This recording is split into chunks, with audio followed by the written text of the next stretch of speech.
Bismillahirrahmanirrahim. Assalamualaikum warahmatullahi wabarakatuh. Sampurasun. Tepang deui sareng sim kuring Asep Koswara S dina channel Asep Asli Sunda. Dina raraga ngamumule bahasa indung urang Jawa Barat, bahasa Sunda. Sim kuring bade medar podcast bahasa Sunda. Tradisi di Kabupaten Kuningan. Bedah situ mapag Ramadan. Tradisi bedah situ di Kabupaten Kuningan digelar di Desa Karangmuncang jeung di Desa Panabuan. Ieu dua desa aya di wewengkon Kecamatan Ciganda Mekar. Tradisi samodel kitu teh digelar satahun sakali, utamana dina mapak bulan suci Ramadan jeung dina acara ngareah-reah milangkala atawa hari jadi desa. Kaayaan di sabudeureun Situ Gempol, Desa Karangmuncang, Kecamatan Ciganda Mekar, Kabupaten Kuningan, katangen haneuteun.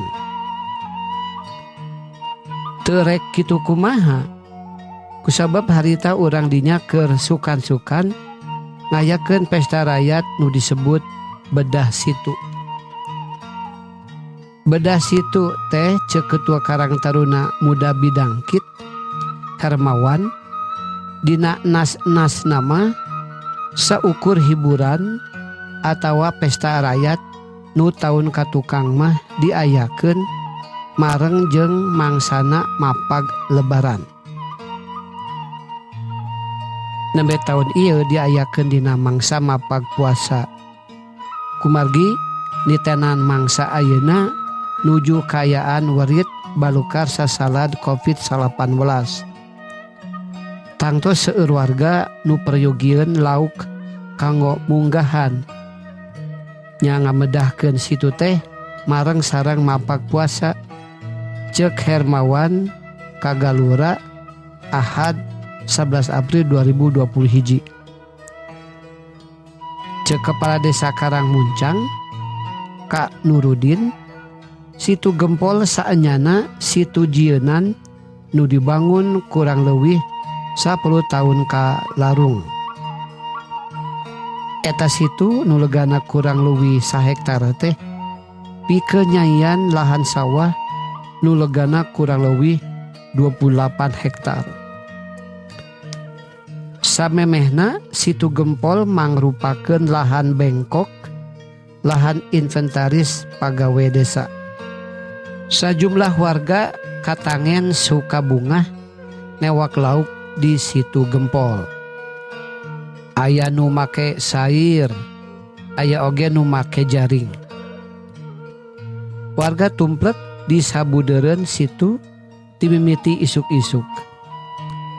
Kawas nu teu sabar samemeh panitia mere aba-aba katangen rianu miheulaan ancrup kana situ. Bupati Kuningan Haji Acep Purnama nu milu ngaluuhan eta acara nyebutkeun naon rupa nu dilakonan ku Karang Taruna Muda Bidangkit payus dilakonan dina mapag puasa. Cek Acep, pesta rakyat bedah situ dina mangsa sasalad anggap wae hiburan rakyat bari nyumponan kabutuh pikeun munggahan. Bilih kirang laukna mangga ayeuna sim kuring bade ngadongkapkeun lauk kanera ti Waduk Dharma. Cek Acep.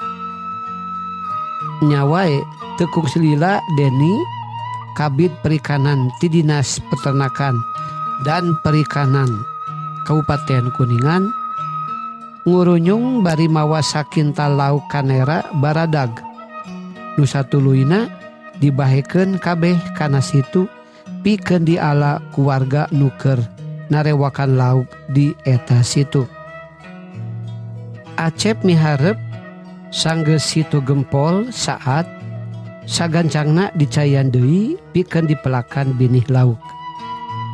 Pamarentah Kabupaten Kuningan baris nyiapkeun binihna salian pikeun dipelak di eta situ oge keur pelakeun di situ-situ liana. Malah balong milik kelompok masyarakat oge rek dipelakan lauk ku pamarentah. Situ-situna dipelakan deui teh ngarah angger loba laukan sarta dina pesta rakyat bedah situ warga menang lauk loba. Simkuring miharep ieu situ dipelakan deui binih lauk supados tahun payun dina ngayakeun bedah balong laukna langkung seueur sareng baredag ceuk Acep. Sajeroning kitu Camat Ciganda Mekar Agus Suryo Septiyudi nyebutkeun di Kecamatan Ciganda Mekar aya 4 situ nu pernahna di Desa Panawuan, Desa Cibuntu, Desa Indra Patra jeung Desa Karangmuncang. Tina 4 situ nu aya di Kecamatan Ciganda Mekar ceuk Agus aya hiji diantarana nu geus dimekarkeun jadi objek wisata nyaeta Situ Cijanggala di Desa Panawuan. Agus miharep kahareupna Situ Gempol Desa Karangmuncang jadi kawasan wisata. Acara pesta bedah situ jadi atraksi wisata.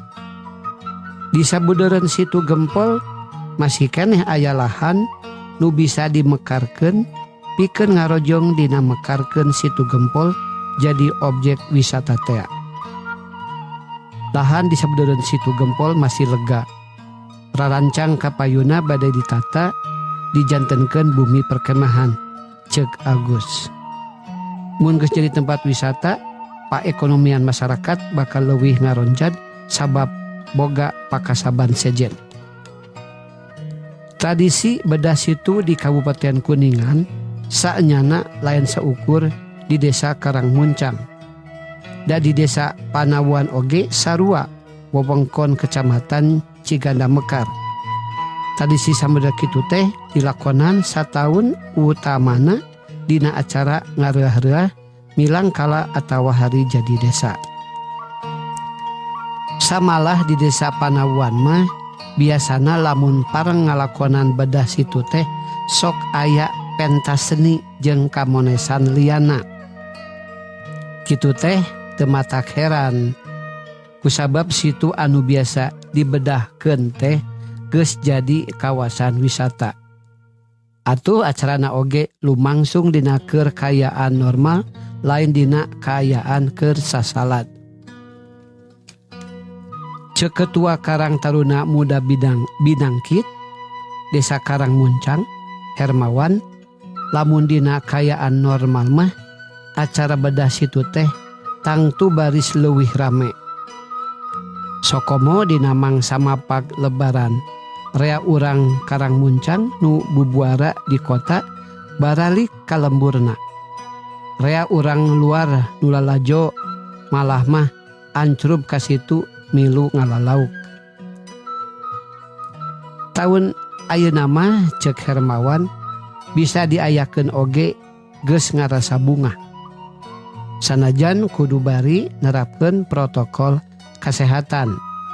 Acara bisa lungsur langsar tur menang pangbagya ti masyarakat jeung pamarentah. Panitia ti hot-hat dina ngalumakukeun aturan protokol kesehatan. Sagala rupa dilumakukeun sangka henteu nembrag katangtuan jeung aturan pamarentah kaasup soal tata tertib pikeun nu bisa miluan ngalalauk dina acara bedah situ teh. Ieu dipampah sangkan taya kajadian nu dipiharep jeung henteu jadi klaster sumebarna sasalad. Urang luar desa mah wayahna teu tiasa ngiringan ancup ka situ. Tiasana lalajo wungkul urang desa Karangmuncang mah. Panitia ngalumakeun aturan sing saha anu tiasa nunjukkeun KTP Desa Karangmuncang mangka tiasa ngiringan ceuk Hermawan. Sajeroning kitu Ketua Karang Taruna Kabupaten Kuningan Dr. Lon Carlan ngabagiakeun kana ketak lengkah karang taruna muda bidangkit nu bisa ngalakonan eta kagiatan. Salian hiburan oge aya mangfaatna pikeun masyarakat sabudeureun. Mudah-mudahan tiasa dicontoh ku karang taruna desa sanesna kanggo ngagelar kagiatan nu mibanda sosial sareng budaya masyarakat. Kituna teh bari tetep ngestokeun protokol kesehatan lantaran mangsa ayeuna masih keneh dina kaayaan sasalad. Ceuk Lon Carlan. Cek segitulah tisim kuring podcast bahasa Sunda diajar maca artikel bahasa Sunda anu judulna bedah situ mapag Ramadan tradisi di Kabupaten Kuningan. Hapunten bilih seueur kalepatan hatur nuhun ku perhatosana. Assalamualaikum sampurasun.